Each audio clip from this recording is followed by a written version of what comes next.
a weak man or a woman has a pseudo account. Do you have a pseudo account? I've had a pseudo account in the past. Do you think you are a weak person because you have a pseudo account? Or I don't understand the correlation between having a separate pseudo account and being weak as a man. There is no correlation. It doesn't make much sense. Yes.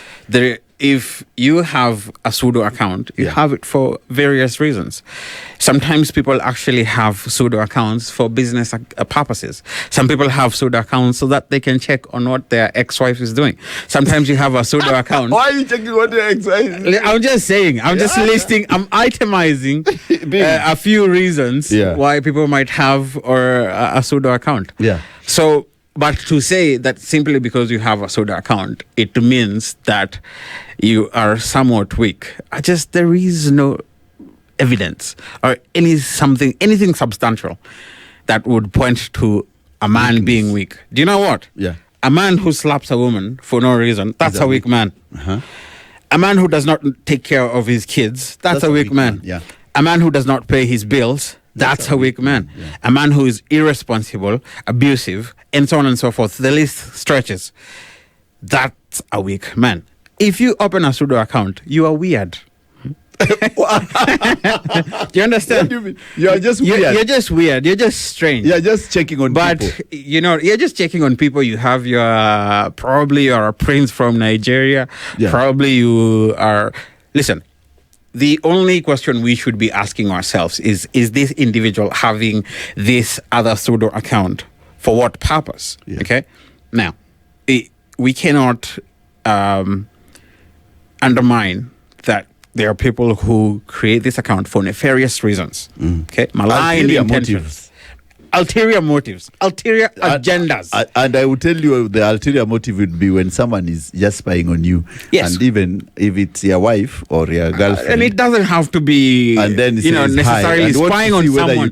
You are talking to other girls. Yeah. Sometimes it's just innocuous. Sometimes it's just innocent that you actually want to check on this person and you don't want them to find out that you're the one who's stalking them.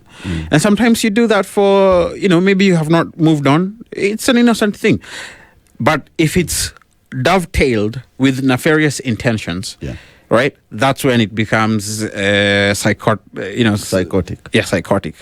That's when unafaa utandikwe rungu. That's when you're supposed to, someone needs to sit you down.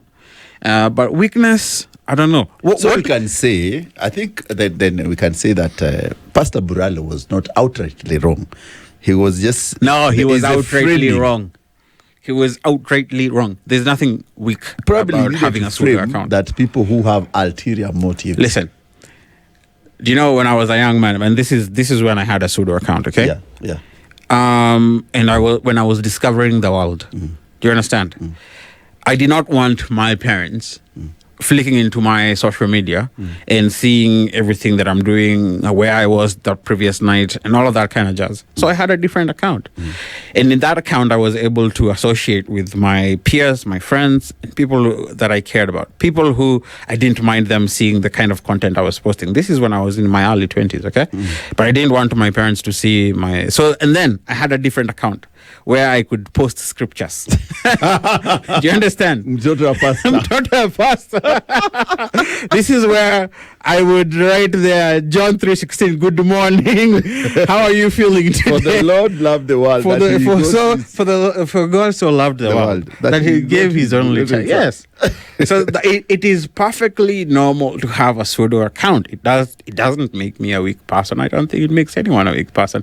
I think it is absurd and quite ridiculous to label people weak because they have a pseudo account. They know, and I agree. Talk to me. And I agree with you that maybe people have pseudo accounts for various reasons. Yes. And what we are saying is wrong is when you have pseudo account for nefarious reasons. Yes. Absurdities, or you want to it just actually. Let's say, for example, you have a pseudo account where you are for a prince from Nigeria and you're using it to, intelligence. You're using it for nefarious reasons to dupe people out of their money. Okay. Yeah. Now you're just a criminal. Yeah, that's a criminal. You're just a criminal. You're just someone who you don't have your act together, and you're just doing something silly, and you're a bit psychotic. It doesn't still make you weak. It doesn't make you weak. I agree. But my issue has always been that most of the pseudo accounts are women. Yes. So this is catfishing. It's catfishing. See, there's an idiot here on the other side trying to get you to send him M-Pesa. This is actually very common. Yes. You understand? Yeah. There's a guy out there who has discovered that if he puts 6 pictures of beautiful women and create this account, yes, call himself Njeri Wainaina or Akothe, right?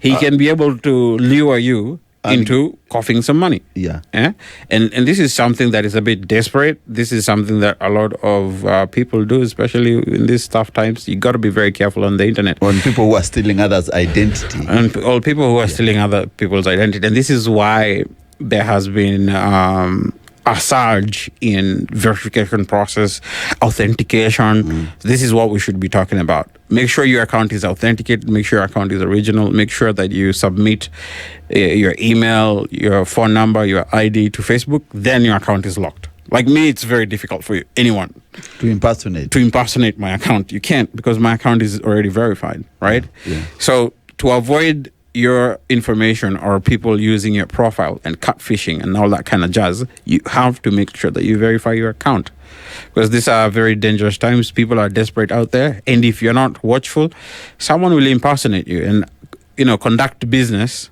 or using your face and using your name. Yeah. And it might be sour.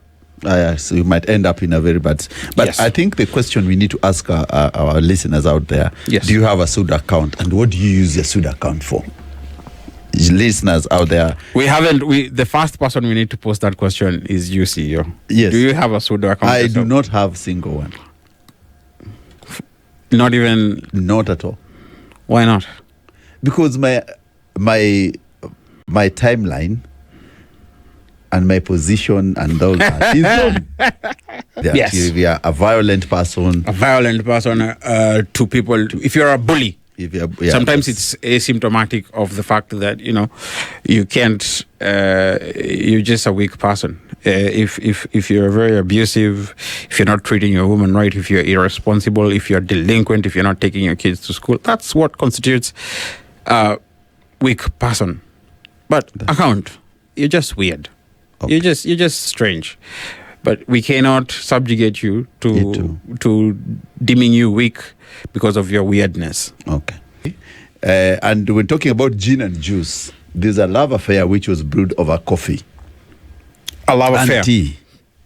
Tell me about this love affair, CEO. During 2007 post-election violence, Serena peace talks. Yes. And this story came out yesterday when Dalmas Otieno's youngest wife, Dorothy Otieno, was speaking. And eulogy. Right. The husband, and saying that they met when they were doing the peace talks. And this is when Kofi Annan was in Kenya. And trying to mediate between Raila Odinga and Mwai Kibaki. Kibaki and Raila Odinga, yes. Yeah, so, and it was very interesting that an older man married a young girl of 19 years as a young wife and took her to their home, and the first wife welcomed this lady. Very, very, very, very strange, very unusual. Totally unusual. I think that's the word we are looking for. It is very unusual for the first wife to accept. But I'll tell you what, good on the man. If there was no discordance and there was no issues, I'm telling you, that's a very happy household, especially for the man. And that's why, because he lived up to 80 years old. 80 years, yeah. Yeah. But can you imagine this man, 2007, if you do the maths, this guy was 60-something. Yeah, I think, he was around 60 there. 68, 69. Yeah, and then nearing his 70s. Yeah. And there's a time you meet this young girl of 19 and you convince Mubaba syndrome. What did you call it? Mubaba. When do you get to become a Mubaba? Because now, how would you, even a young girl like that, agree to be married by?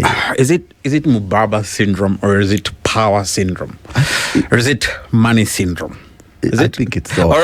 Or basically, what you're trying to say here is that Mubaba syndrome and compromises Cash. of cash, so good financial stability. Yes. And then you have to be mature to a certain age and have a few assets. You must have a few assets because clearly. Utampeleka wapi. Utampeleka wapi. You can't feed her. So that's the Mubaba syndrome. That's a Mubaba syndrome. But looking at the way Dalmas managed, kudos to the first wife. Kudos to the first wife. Actually it's very unusual for, women. For women to accept another woman. And just say, bring her home. I don't want your car being parked Can in we the streets. actually make a summation that women generally are more jealous than men when it comes to trying to retain a monogamous relationship? I think that women wanatoa makucha. Mapema. Yes. Right? And so this is very unusual for someone you have been with this person for, clearly they had been together for she was 30, married in 1965, years. Man. See, that's a long time. That's a long time. So for her to accept, it is very strange. It's very strange that you are married in 1965. Your husband you think that would happen? Another girl in 2008. Like, what are the reasons that enable this first wife to accept? Because I don't understand. Was it altruistic? Because you have to look at it from a couple of angles here. Yes. Okay. One, the first wife, it could be that she was too altruistic, and whatever my man wants, hata kama ni bibi wa pili, let my man have that second wife. Okay, so that's reason number one. I don't think that's it. Or perhaps there are certain areas where she felt like she could not really compliment and deliver to the man. That's reason number two. There are areas where she felt perhaps this is where I come short. Yeah. Okay. And reason number three, maybe it's culturally acceptable in their culture to have a couple of wives. And she was like, oh, all right, I've actually had a really good run. And now you're coming when the Jama is 68 years old. Sawa, welcome to the household. What do you reckon are the reasons that would allow this unusual, aberrant setting to be successful? Because it's aberrant. Let's make no mistake about it. Women don't work like that. Siwa ujaribu kwako CEO. See, go and give it a shot in your own place. There are some things. Go and find a 19-year-old and see how that discussion goes in your house. That discussion cannot be raised. Cannot be even like how? Like I'm sure it's criminal in your household to even have such thoughts. How do you have such thoughts? What are you talking about? What are you talking about? So now I know that I'll put you in fire. Kesho ukuja hapa na black eye. So now, what I would say about this thing, and what I found very funny, is that I think this lady, culturally, even if, and this is what we say, culturally it's allowed. But even among the Muslim and Somali girls today, do you know it's very not easy for them to take a second or third wife?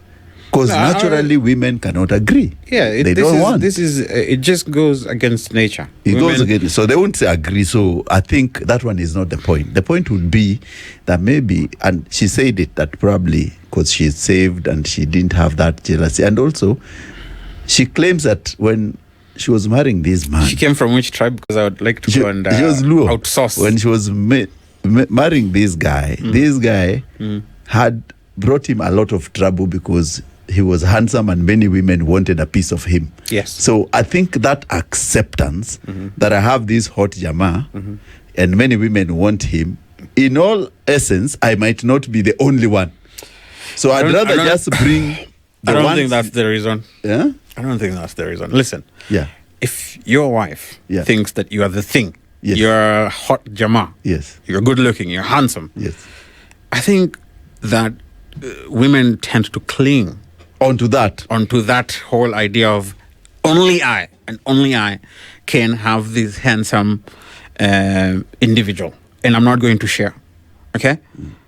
So Was that the main reason? I don't think so, CEO. And then she's saying, listen, when a woman realizes that you're handsome and other people are trying to get to you, that's when they block. Yes. Do you understand? And they become very, very aggressive. Yes. And it's very overt. Achana na bwana yangu. Yeah. There's no bembelezering or there's no soothing here. So, listen. And then she brought in the salvation that, I'm saved, so that jealousy thing is not with me. Do you buy that? I don't know whether I buy that, CEO. I just think that, listen, what I would give this Jama kudos for is ensuring that they got along together. And brought them in this under one roof. Under one roof. And you're going to sleep with this young wife. And you're going to sleep and with your wife is going to her bedroom together. alone. Yes. That's my friend. That's an achievement in and on itself.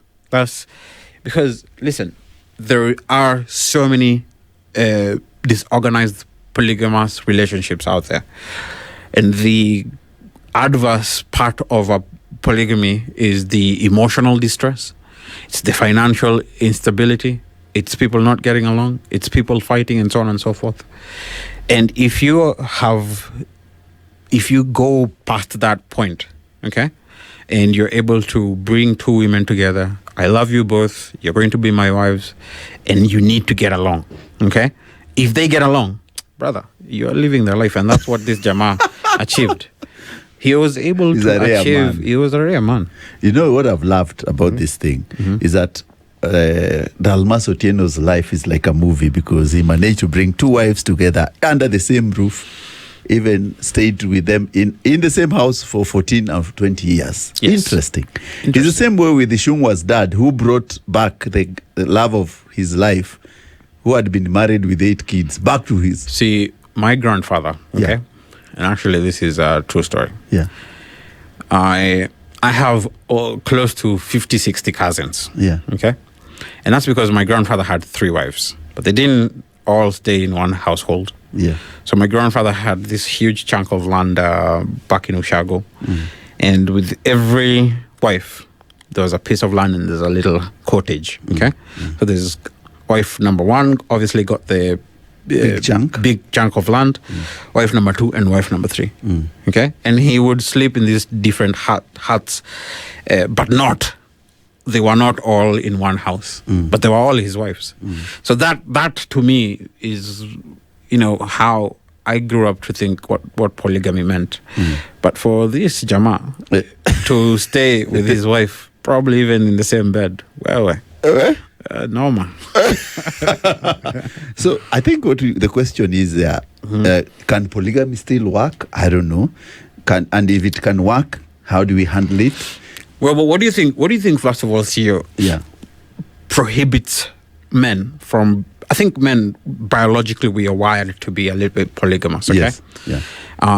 I don't think that if it was normal for a man to have 2 to 3 wives, I think I would go for it, okay? But the society and the Christian values have placed a lot of emphasis on being monogamy, okay? So then the question I would put to you is, do you reckon we are going to a place where polygamy is going to be okay, or is it still a taboo?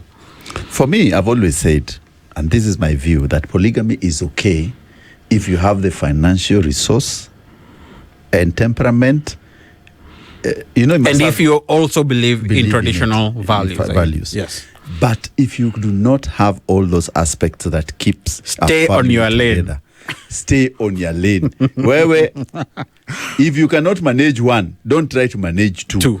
Yes. And if you cannot even manage one, stay single. There's nothing wrong with being single. There's nothing wrong. There's nothing wrong with being single. Yeah, there's nothing wrong. Yeah. So I think that's how this is something we should remind your friend, the pastor, why he has gotten. Yeah, why my friend Israel. Brother. Yeah, ako miaka ingine na hajaolewa. It's okay to be single. He should get married. He's my brother. He should. This message does not apply to you, pastor. Popote ulipo, get married. And then, you see, why I loved that Dalmas Otieno's funeral is because there are no kids from the woodwork. during the funeral. There is no complex family dynamics. There's no complex. Oh, these guys. And you don't know what it is. He was his family hidden somewhere, secret wife, what. Because there's a lot of detriments to the children when, especially, this thing has been clandestine, it has been hidden, and the wife does not know. Certain members of the family are not privy to this information. It becomes a bit of a kerfuffle, right? And it becomes very detrimental to children. Imagine if you are in your 40s, you've gone to, say your goodbyes to your parents, and then you realize that there is a sister or a brother that you didn't know about. It's crazy. There is a whole family that your father led in a clandestine fashion, right? It becomes very crazy, and it becomes emotionally draining. There's a lot of distress in the family in general. Yeah. I think people, if you have the take home is, if you have your mpango wa kando out there, just try to make it less mpango wa kando and mpango wa nyumba. Just bring him home. Talk to your wife. Agree to disagree. But prepare to have a black eye if you're a guy. My friend, prepare. Do not think that it will work like this Jama. This Jama had jipangad. This guy I think he had enough cash. He had enough cash. Listen. But if you are broke, don't try this at home. Don't try this at home. Don't try this at home. And I always say, if you're going to try, it's better safe than sorry. Wear a helmet. And run away. Bullet vest. You see, I always say that cheating is a poor man's polygamy. Then probably you're in that position. Cheating is a poor game's polygamy. Yes, true. If you have the resources, you can basically just display your lustrous behavior. There is no problem. Wataenda wapi na wana pesa. Listen, come one, come two, come three, I'll take you all. So long as you can meet my needs, and I've got very little needs. What are your needs? Listen, I'm low maintenance. Okay? Low maintenance. Nikikuja home, just a simple massage. Hey baby, It is not always that way. Listen, low maintenance guy, a cup of tea and chakula. That's it. And I'll take care of the rest. I can assure you of this. This I pledge. Kenyan girls, you've heard it, is saying that's the offer he has for you. Listen, just drop your CVs here at Standard. We shall review them. We shall revisit. We shall review them. No. Review, proper review. Yeah. So before we review, because some of them might be coming and the traffic does not look good for them. Yeah, fair enough. So we're going to give them some traffic update. Because you might trying to bring their CVs for the to check. But let me tell you, Mombasa Road out of Nairobi doesn't look good. Especially towards South C, South B there's a lot of traffic. Mombasa Road, when you're getting out of Nairobi towards Kepinski, out of Nairobi, there's a traffic jam on Westlands Road. There's traffic jam around Museum Hill, a big jam on Parklands, and Parklands all the way to Ring Road. Parklands, if you come to Ring Road towards the other Westlands, towards Arboretum View, there's a lot of traffic all the way to Kileleshwa. And when you come to United Kingdom YMCA area around State House Road, there's a lot of traffic building up.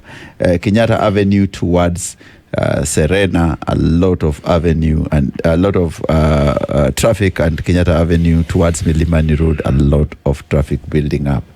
And of course, there's also lots of traffic around railways, bus station and Afia Center area, going to Landis Road, all the way to Bama. If you're going on that day, take alternative routes. And of course, if you're going towards Thika Road, apart from the Globe roundabout, Muranga Road looks very clear. Thika Superhighway, it's a miracle.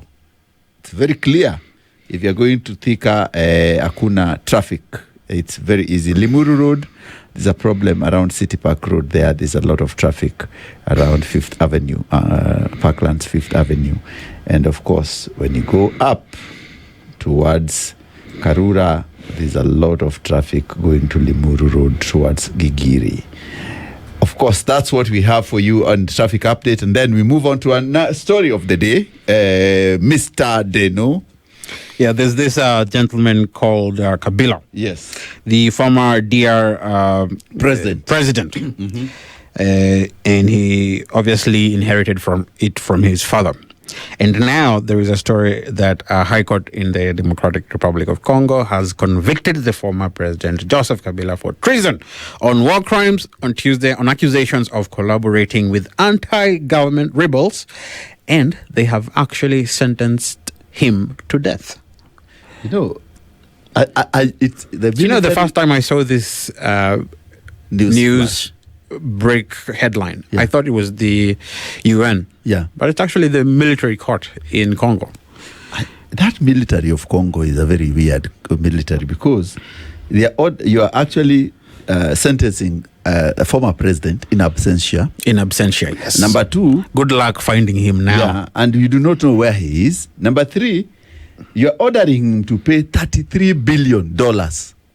Yes. For what? In damages. For what? Well, I think they said that he was involved, and I think this is just a political thing with Felix, the current president. I think he's got something against, I think it's called Felix Tshisekedi. Yeah. Yeah, I think this is all political and trying to pin down the former president.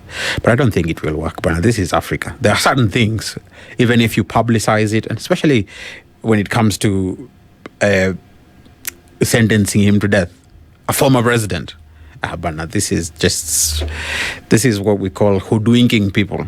But the government is doing something. Do you think they will be successful? They won't be successful, but the madness of African states sometimes just makes me abhor what kind of life we want to tell our international community and community. Because look at it. Kabila backed Felix Tshisekedi in 2019 election. So they were political allies. They were the best allies. Collaborators. Remember that Kabila didn't want his deputy president, Fayuzu, who was vying to become the president. Yeah. So he cast his lot on Felix. Yeah. And Felix, for the father of Felix was Etienne Tshisekedi, the former rebel leader. Yeah. So he said, let me support this guy. Then they formed a government together.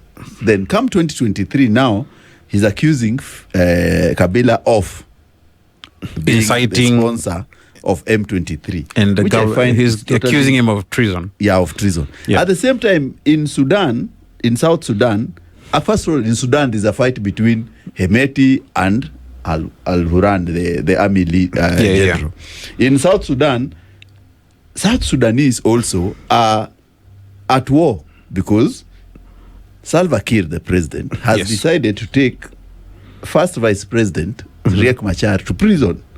And the court of the military court in Juba is saying that Riek Machar is also being charged of treason for killing a militia linked to him. Well, so then you can say that there is a trend of the government using the political machinations and power to subdue their political opponents. Yes, before you end, you make a conclusion. I want you to make a conclusion when you check South Sudan. Then we move to Uganda. Yes. Museveni puts Besigye, who is in military prison. Yes. The opposition leader. You move to Tanzania. Mama Samia Suluhu Hassan has decided that this other character, our neighbor here, the opposition leader, must be in prison, and he's in prison. Really? Yeah.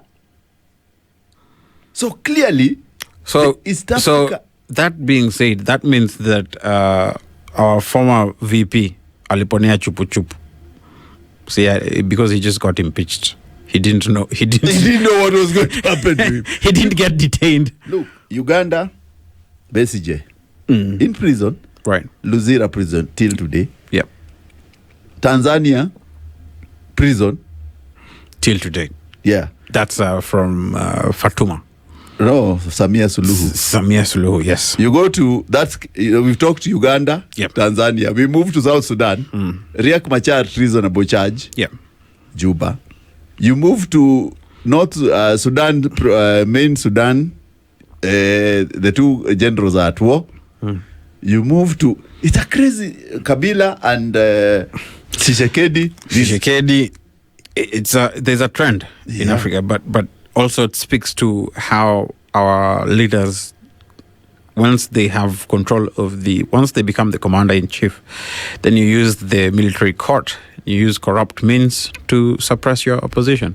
It's a normal thing in Africa. It sounds, from what you have, from all the countries that you have just listed, it seems like it's another day in the office for African politics. So Gachagua should listen to the ground more carefully. Yeah. Gachagua should count himself lucky. Yes. Because that has not happened to him. In other countries, they have been detained. He would have been I detained, suppose by it's the a way. bit, it's good, it's refreshing to know that our military has not been abused in a similar manner than in a similar manner to what is happening in DRC, to what is happening in Sudan, and to what is happening in Tanzania and Uganda.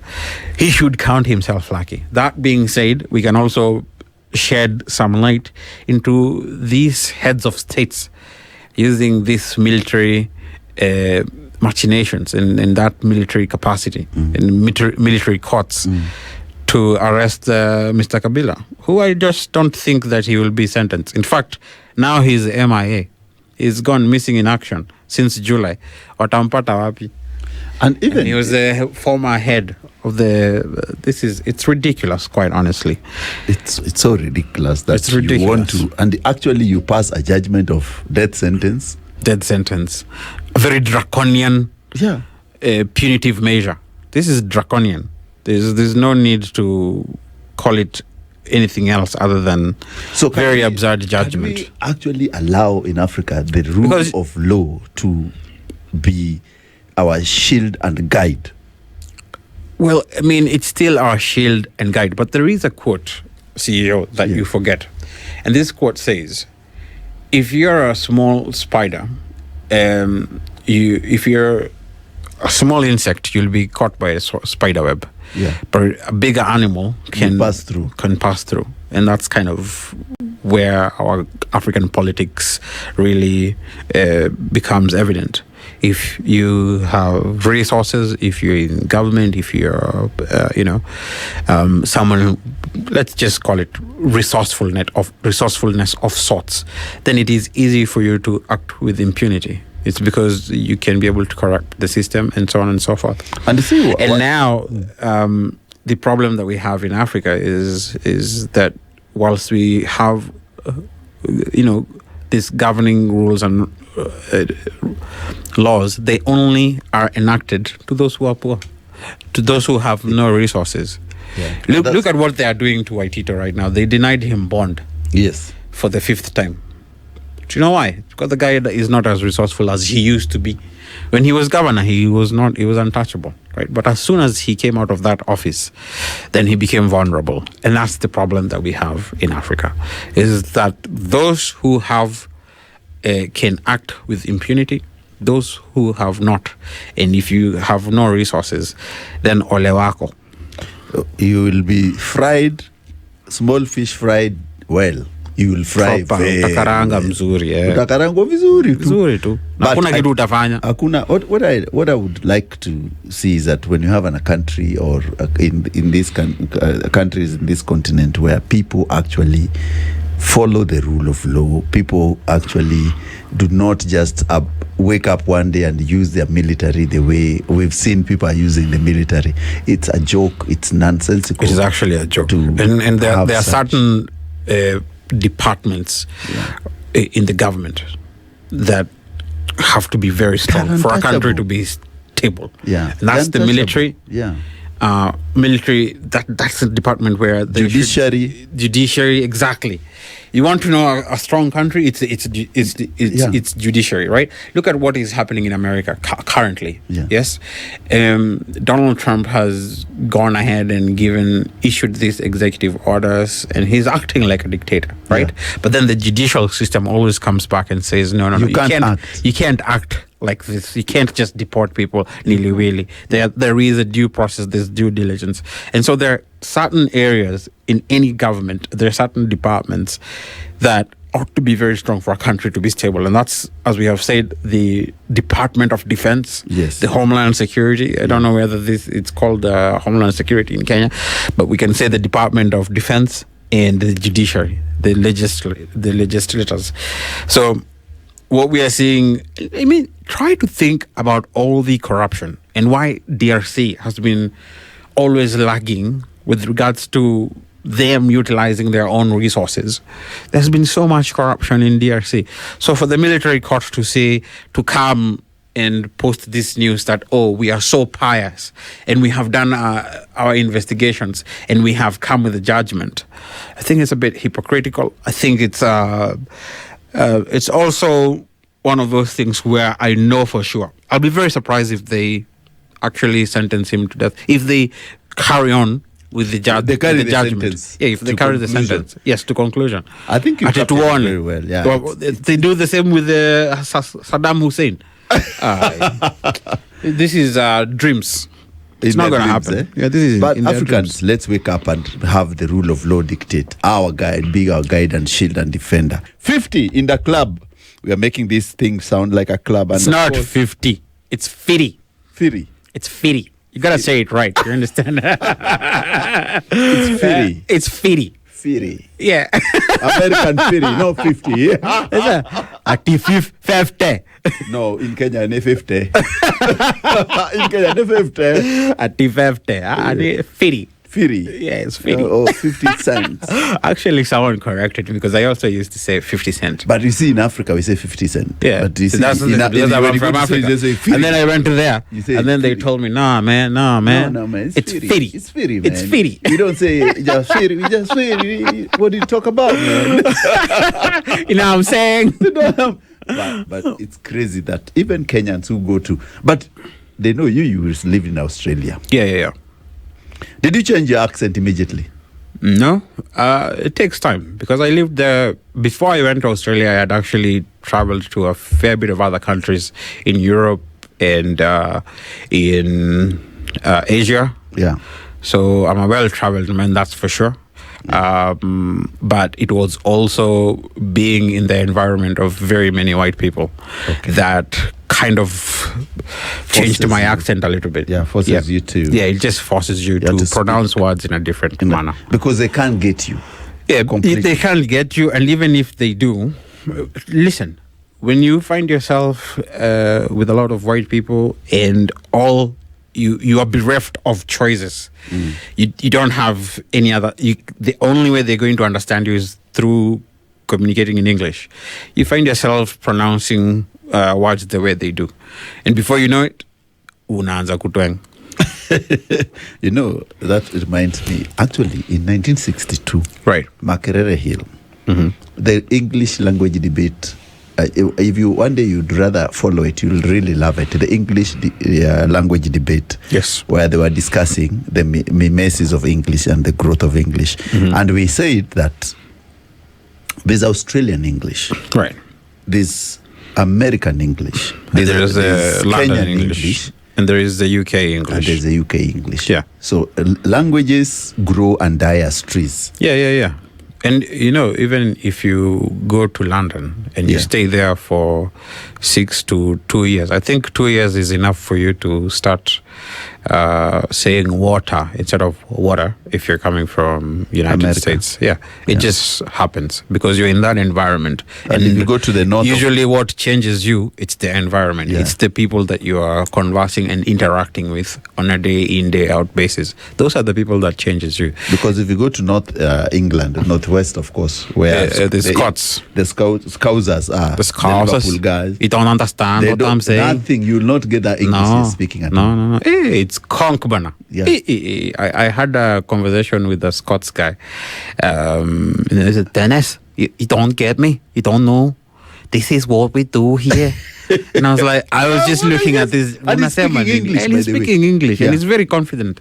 So I think it's very interesting. Now, away from the language, politics, and all that, let's look at how we'll be communicating with America, especially after the AGOA was not signed yesterday. Yeah, the expiration date was the 30th of September. Yeah. Let's say that obviously Donald Trump wants to have to squeeze tariffs out of everything. Out of everything. Yeah. I don't think tariffs is a very good policy for Africans, especially because the whole purpose of AGOA was to create an incentive to stimulate growth in African nations whilst exporting our goods to the United States. And that was the whole purpose of AGOA. And now, through Donald Trump's presidency and his administration, they have obviously not resigned that or extended that that arrangement that they had with African countries for obvious reasons. Donald Trump is obviously putting America first. I vehemently dislike this whole idea of America first. What about us? What about Africans first? What about Brazilians? What about South Koreans? What about China? What about Australians? What about New Zealanders, right? It is a very, very selfish way of looking at geopolitics in general, in a global scale. To say that, hey, I'm going to put America first and I don't care about all other countries, is like, well, all other countries shouldn't care less about America. And, you know, we've had a very good relationships with the United States with the Biden administration, the Obama administration. But I think it has become increasingly difficult to deal with Donald Trump because, first of all, I think he has a very diminutive view of Africa. Yeah. And he has a very he's almost a sociopath when it comes to some of these policies and how selfish he is with regards to putting the interest of Americans, white Americans, I have to add. Specifically, actually. Yeah, specifically white Americans first, and denigrating the needs of other people. And that's the problem that we have now with this AGOA, because I don't see a situation where Donald Trump's administration goes ahead and says, "Oh, you know what? We're going to renew AGOA. We're going to allow Africans to have that opportunity to export their goods." And now, China is stepping in. Yeah, and I like the Chinese ambassador said, Gua Haiyan said that that is offering Kenyan exporters a lifeline. I like that. Yeah, I like that. Because of uncertainty that clouds the trade pact with the US. And he says that through China-Africa cooperation, which President Xi Jinping signed, they have decided to allow African goods to access the Chinese market. Yeah, and you know what, Charles? Of tariffs. Listen, a few weeks ago, there was a situation where Kenyans got themselves being debated in the Congress. Yeah. And it's because of what President William Ruto had said openly about acknowledging China as a powerhouse, and something, I think there was a trigger word there, that dealing with China because we are creating a new world order. Okay, and that really triggered and infuriated the members of the caucus in America. Okay, so the thing here is, listen, we have been dealing with Americans during the Moi era. Okay, we were with them during the Kibaki era and during the Kenyatta's era. I have seen more growth in our continent since the Chinese started working with us. Yeah, so as Americans, we can understand that you're feeling like there is some sort of replacement. There is. And it's because the Chinese are not imperialists. They don't come here with dictations, and sure, there is an argument to make that sometimes some of the Chinese terms are a little bit unreasonable and might put us in debt, okay? And they have too much leverage. That's the American Western argument when we are dealing with the Chinese people. Fortunately, however, they don't get themselves involved in decisions pertaining to our governance. They don't involve themselves with berating us. They don't involve themselves with very imperial tendencies that we often get from the West. Yeah. And so this is the one thing that America needs to understand, is that, yes, we do want to work with you. We understand we're not going to get big loans like the ones that we are getting from China. Yeah. But also allow us to interact and deal with the Chinese people whether we make mistakes or not. Those are our mistakes to own. And maybe I put it into perspective is that if you look at this year's what we call that ODA, overseas direct aid to Africa. What does ODA stand for? Overseas direct aid. Okay. To Africa will drop by 12% from where it was. Yes. And that is a drop of 39.8 billion in foreign funding. Yes. So which is a 4.2 billion in total annual flows. Yeah. You see, that's significant. This put in perspective could actually fund education for 20 million African children. Yes. And also 100 million people for essential medical services. That is what the Western world have stopped giving us. Exactly. And what about, notwithstanding the refusal to continue with USAID? Yeah. Right. That's what I'm saying. This, if you count all that, is over direct funding, which we say over aid, which comes to that 39.8 billion. Now, this is where we get a little bit. This is where it gets interesting, Charles. Okay. Yeah. And the reason why it gets interesting is because on one hand, it's their money, it's their funds. They can choose and opt to do with their funds as they please. Okay. And so we don't have that entitlement to say over those funds. Yeah. Nonetheless, we know that they have been doing it for a very long period of time, and everything has been going smooth, which has also under them geopolitical influence. Yes, and leverage. In Africa and leverage in Africa. Leverage, yes. And now they're constantly losing it with all of this US fast.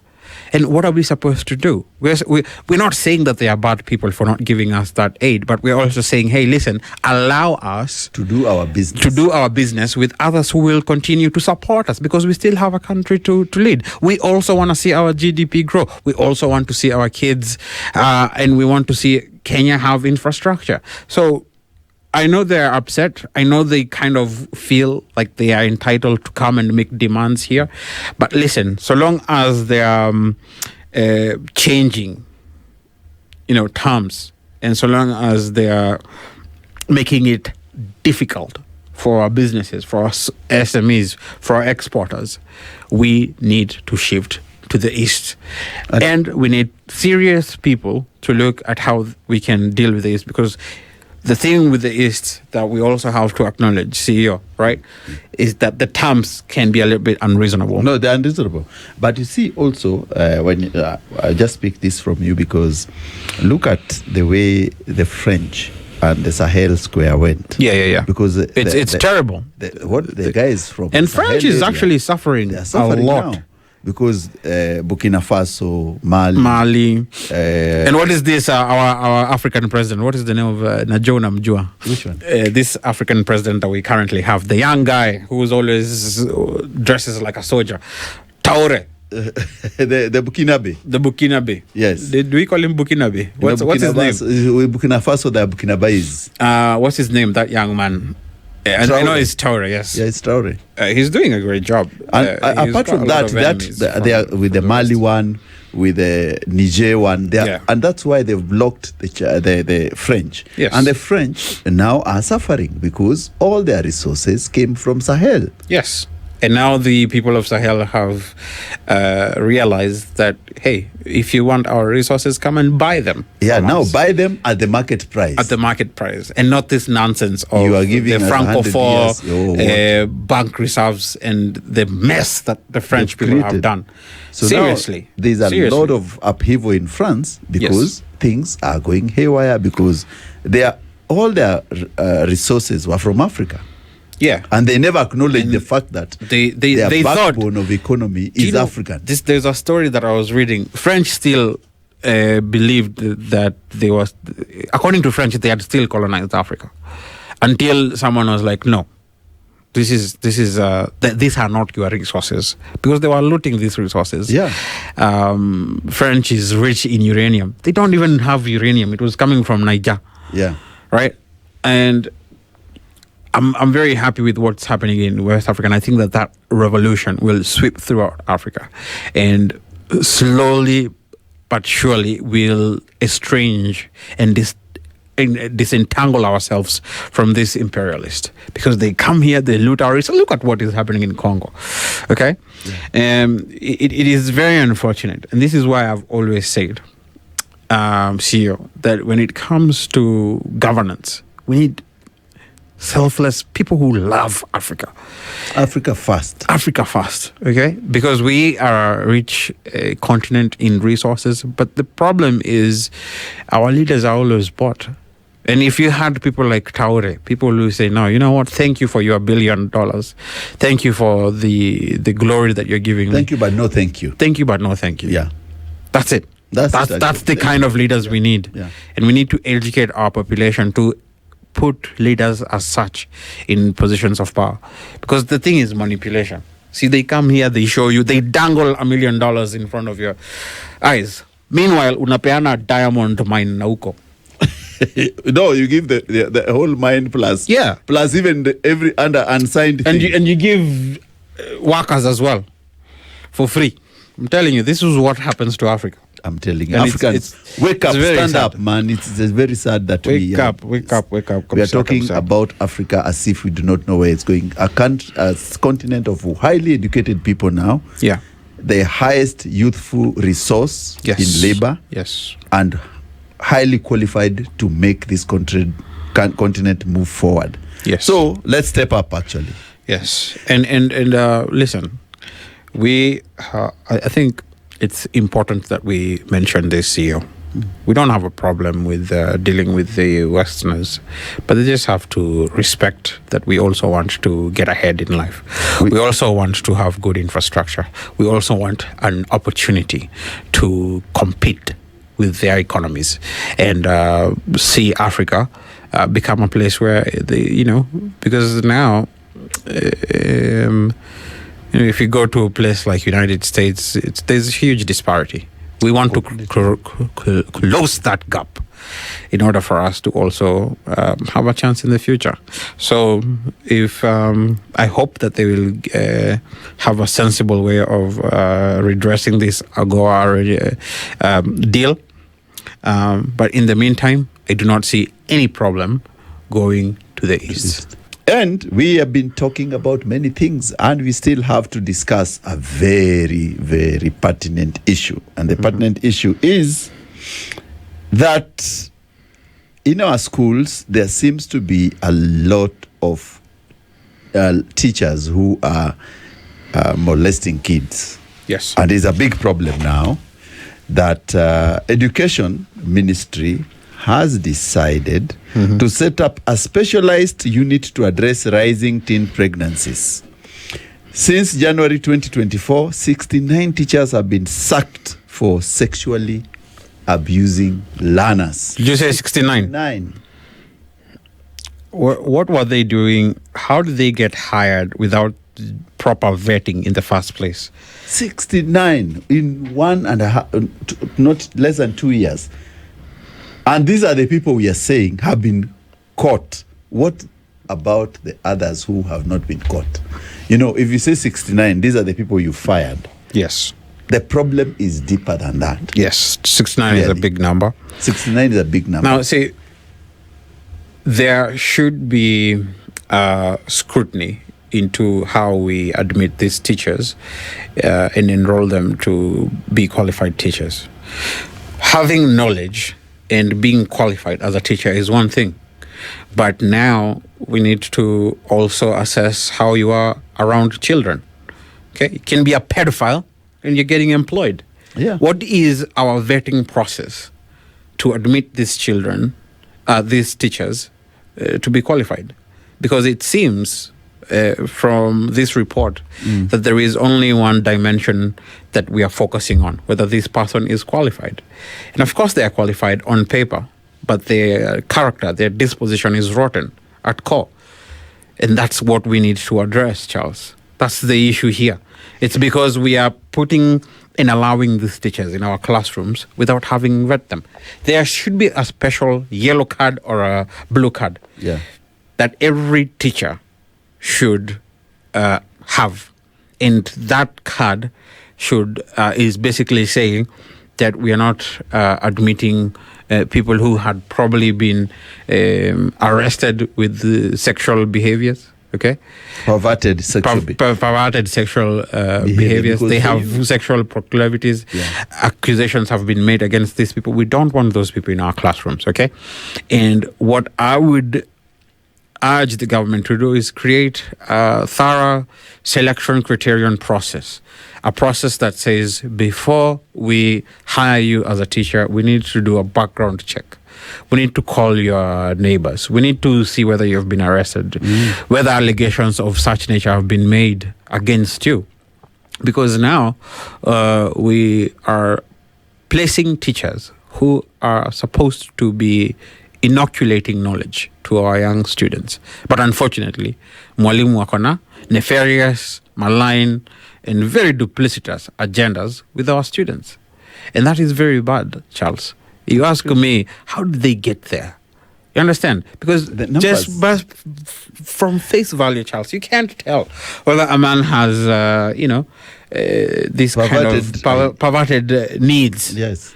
And he doesn't, respect or have reverence for the classroom and what he is supposed to be doing. There are people who don't care. And especially if you go to remote areas where the, scrutiny is rather low, or they just don't have the resources to actually check these people. Do you understand? So especially the rural areas. The rural areas, exactly. Because teachers are considered naturally, teachers are taken and considered in high regard. Yes. And taken seriously by the community. People, especially the young girls. Yes. Because if you look and unfortunately, especially if they're just young girls who have just joined high school, they're at a very impressionable age. Yeah. And if this teacher finds that they can manipulate these students to think that, okay, I am an authority because I'm your teacher, well, then I'm going to take advantage of it. It should be a crime. And we should have government take more serious measures to put this walimus kuja kuangalia haga za wanafunzi tabia mbaya. We don't want that, Charles. My question would be, is this too late in the day? Because if you look at this thing, shouldn't we have formed this unit long time ago? Because now this is 2025, and they are forming the unit when you've said you've sacked 69 individuals. Yes. Could we have done this earlier? We could have done this earlier, and many other places are already doing this. Yeah. It is well known that this is it's a sacred place where, our young ones go, and they can be vulnerable. And the reason why we want them off the streets and we want them in classes so that they can, but when the wolf is in the class, that's the problem. Do you know what I mean? It's a serious problem. It's a serious problem. But it boils down to the vetting process, Charles. You can't find out until you do a thorough background check. And we need to have a card. I'm telling you, there's a card. I saw this card in Istanbul. Okay? If you're a teacher there, you just don't get into the classroom. You have to apply for a blue card. Oh. And the blue card basically says you're not a pedophile. No one has ever brought those accusations against you. It also says, and there's a certain criterion and there's a certain test that you have to pass. And that gives you qualification to be an educator and to be around children, because our children are vulnerable. And so in Kenya, we should have something similar, something that says before we allow you to come and teach in our classrooms, you are a vetted man or a woman. It's not to say that this can't happen on the other side, but you are vetted and you're allowed now and you've got qualifications for that. And also, I think what is important is that people to speak up. Because, if the kids can speak up, and also I've seen the other time, I saw like the Alliance High School teacher who was suspended, and I think he's been removed from teaching. Yes. Because there are girls who are old girls who came and said, this guy really. Yes. We should empower young people to be outspoken. Me or touched me inappropriately, yes. or was talking to me inappropriately. Yes. Because there's a way, as a teacher, you're supposed to talk. Yes, there should be a campaign. You're supposed to quite carry honestly, yourself. I know what you mean, Charles. You're supposed to address issues. Yes. You cannot just walk in poorly dressed or dressed badly or revealing clothes. Or if you want to go to a club, just go to the club the way you want to dress to a club. And you can't dress in your minis. And do that. But you can't let them see your cleavage and all of that nonsense. Yeah. But when you're in a classroom, you're supposed to be a role model. Yeah, for everyone. But you've said something very important, Charles, and I like this, that we should also remind our young ones that they can report. Yeah, and speak up. Speak up when you see a teacher is misbehaving, a teacher is trying to court you, a teacher is trying to touch you inappropriately. All of these red flags, they should be taken to the principal, they should be taken to authority. If the principal doesn't do anything, then take them to the police and report any teacher who's behaving like anajua sana yani mjanja. Kubaf. These people. It's upsetting. Can you imagine, like, if you're taking your your daughter, 10-year-old daughter, to school, and then there is kimuhogo na huko. No. Listen. We should normalize reporting these people, and also the government should normalize kicking them out.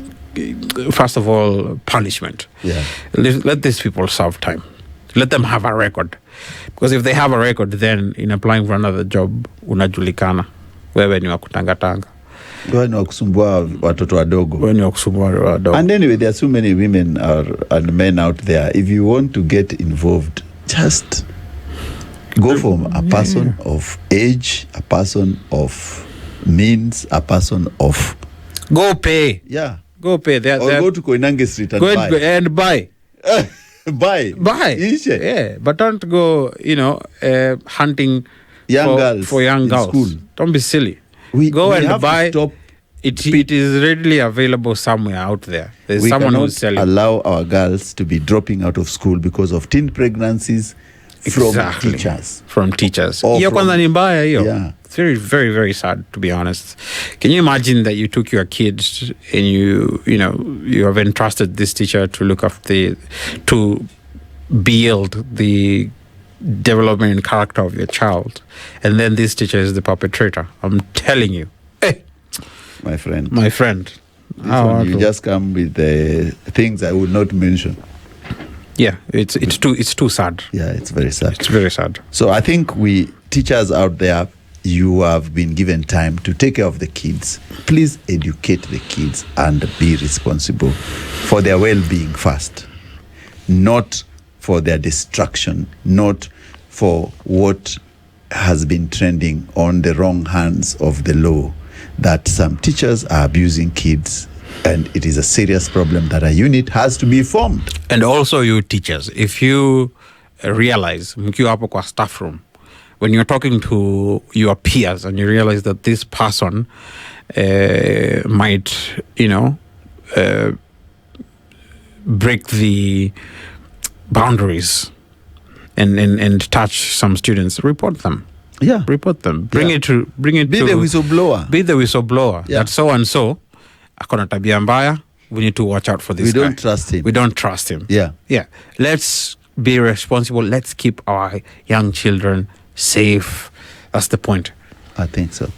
I think let's keep them safe and let's make learning interesting for our kids and make sure that they go back to school not to suffer that they are pregnant or they have been abused. Then they don't suffer from any form of trauma from the schools and from teachers. Back to reality. I think that's the song which is coming in from DJ Cham.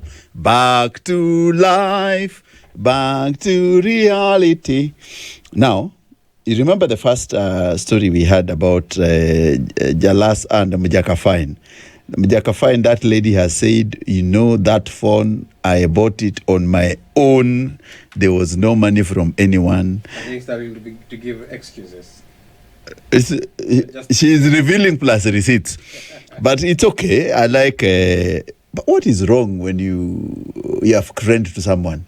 I don't know why people Kenyans take this thing beyond the realms of friendship. You can buy your friend a phone, ain't you? Can you? No. You can't buy a friend a phone. No. It depends. Which kind of friend is that? Just a friend, Without a good benefits? friend. Yeah. What do you mean without benefit, Apana? Listen. Yeah. I'm a capitalist. I'm a realist. Yes. I like to be pragmatic. So Why am I buying you a phone? What are you giving me in return? you're just saying because you're doing content creation. Because we go to church together. And Yes. I'm buying you- no, That's friendliness. no. Just being a friend. Listen. CEO, Yes. if I purchase you a phone, Yes.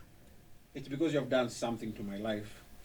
Significantly. Significant. Exactly. That's the key word. The underlying word here.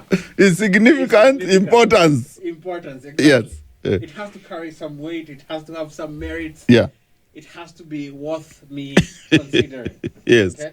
Otherwise, I'm too altruistic, I'm too good, I'm pious, I'm saved, and all of that. Yeah. And then I just decide to buy you a phone. Yes.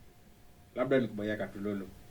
Bana. You buy an iPhone Hi. 17, 170 Gs. Now listen, if it's a lady, Yeah. um, You can't buy a lady friend a phone. not a chance. Not a chance. Why? Because you've been good friends. Because, listen. Yeah, it depends. Our friendship. If it's considerable, substantial, merited friendship, then even that iPhone she can get. Yes. But there is a saying in Swahili, Yeah. mkono mtupu, Haulambwi. haulambwi. This is a very good saying. What it implies, ladies, is that do not go out there empty-handed because you've got good looks and expect that guys don't want anything in return.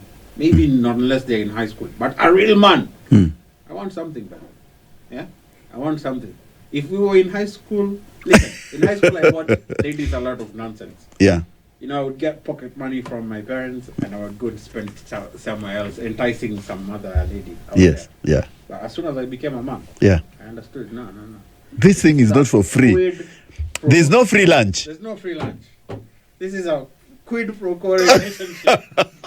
And we have to be very, very categorical, Yeah. very, very pragmatic. And they need to understand that. In fact, you do it very quickly.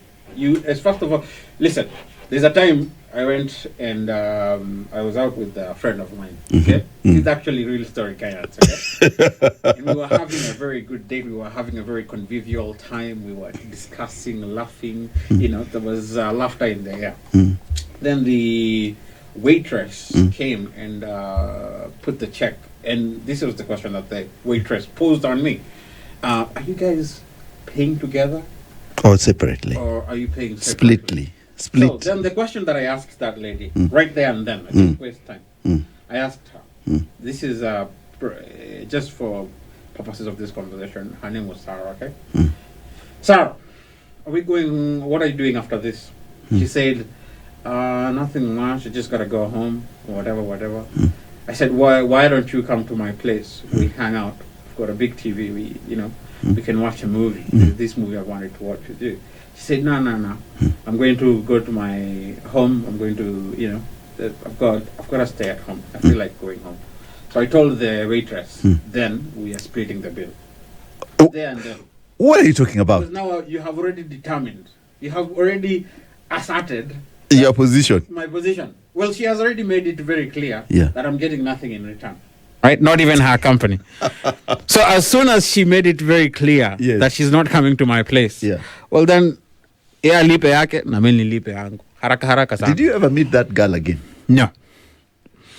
Well, now, listen.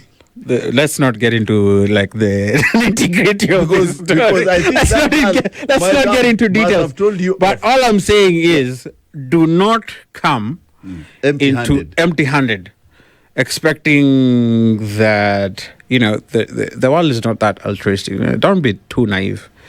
If I want to give for free, I go to charities. I go to Red Cross. I've donated a lot of my time and resources to Red Cross.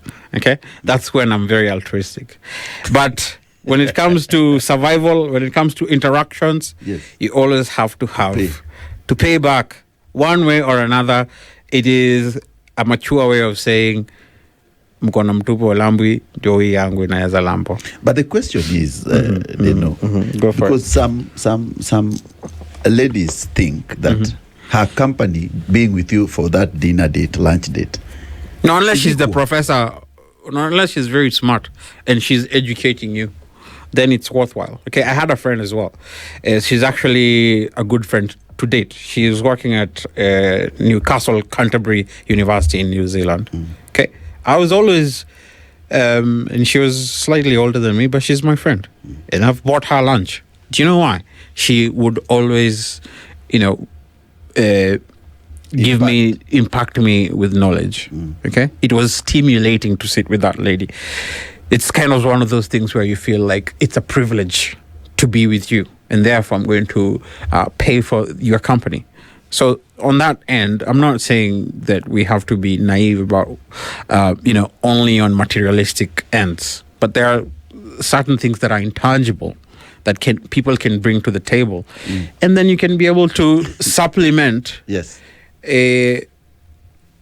your goodness or your goodwill by buying them lunch or so on and so forth. So that is reasonable. But you're coming here, you have nothing, you're just beautiful. This is nonsense. Utalipa, utachonga viazi. Utachonga viazi. Kuja hapa na mcheza ati uko na sura mzuri. Utachonga viazi. Binda kuacha hapo. They are telling you that a good face and a beautiful backside is but I'm getting nothing. Or there is no prospects. Yes. See, if it's a date and that date was so good. Yes. And for sure, we're doing this the second round. Probably I'll pay you lunch. But as a guy, you should be able to determine very quickly. You have to be very sharp. You need to understand, is this date going to work the second time? Are we going for fruits or not? Is it going to yield fruits or not? Do you understand? You need to be very, very quick, and you need to be very sharp when you're interacting with these ladies. Do you understand? Yeah. Don't waste your time there. So it's ladies' night today. It's Wednesday. So people should be very careful. Yeah, I'm just advising you guys. You can be able to determine this within the first 20 minutes. You know where this place is going. Whether you're going home with her, whether you're going to see her tomorrow, whether you're getting anything out of this in return. Yeah. And if you're not, wacha ajilipie. Don't waste your money. Naturally, there is a feeling that you go out to a club and you don't know the prospects, and you end up spending 20,000 on one lady, and then Kwanzaa, let me tell you, when I was younger, I would always go with those guys who would feel the need to buy ladies stuff, expensive drinks, and I would even say, this is my friend, but at the end of the night, kuna ule ataenda na yeye na sio wewe. And that's and it's crazy. But anyways, just to put it on a lighter note, be very careful. And listen, if you're willing to be that generous guy, go ahead. We're not saying that generosity is a bad thing. We're just saying be careful and be pragmatic. Know what you want and be a go-getter. That's all we are saying. So it's, you can find yourself feeling like you want to donate, you want to help people. Yeah. It's okay. We welcome that. But be very pragmatic. And if you cannot do that, what Deno is saying, my advice to you is tonight, this Champions League, you can hang out with the boys. And watch football. Me, I can buy boys. I don't care. And watch football. Yes. Listen, you see when men are together, it's just company, the company itself. Yeah. And if you're actually sitting with sensible men like you, CEO, I know if I say this is my round, I know at some point you'll be reasonable to say, no, because you cannot agree to be bought for as a man all the time. Utakaa mjinga. We don't allow that. We don't allow that in our circles. We don't. So as men, it's okay. But if you're dealing with the opposite sex, be a little bit careful. Yeah. So if you're not going to spend your money on that beautiful lady because you not get nothing, invest on Mansa. Just watch Karabakh versus Copenhagen, Union Gilois versus Newcastle tonight, Arsenal Exactly. Barca versus PSG, Bayer Leverkusen versus PSV, Borussia Dortmund versus Athletic Club, Monaco versus Man City, Napoli and Sporting Lisbon, Villarreal versus Juventus, the old lady of Turin. Yes. Juve, the old lady of Turin. You know, unfortunately, CEO, I'm not actually. A lot of people have reprimanded me for this, but I'm not a big football fan. Me, I can tell you every boxing match and every UFC fight that's happening this weekend. I'll be a very busy person. That's a nice one. Yeah. See, I'll have people in my house. There's a match going on. I can tell you anything about fighting and anything about UFC, but boxing, you're not there. I'll be there. But when it comes to football, you know, I was telling my brother some of the players that I remember. Akaanza kucheka. Who? I was asking him whether Rooney still plays. Hi, my friend. And then akaniangalia. Kihara Mutu. Bana, sinilishanga na Fernando Torres akaniambia wewe bana. My friend, nyamaza. Just keep quiet. They told me to keep quiet. Just keep quiet.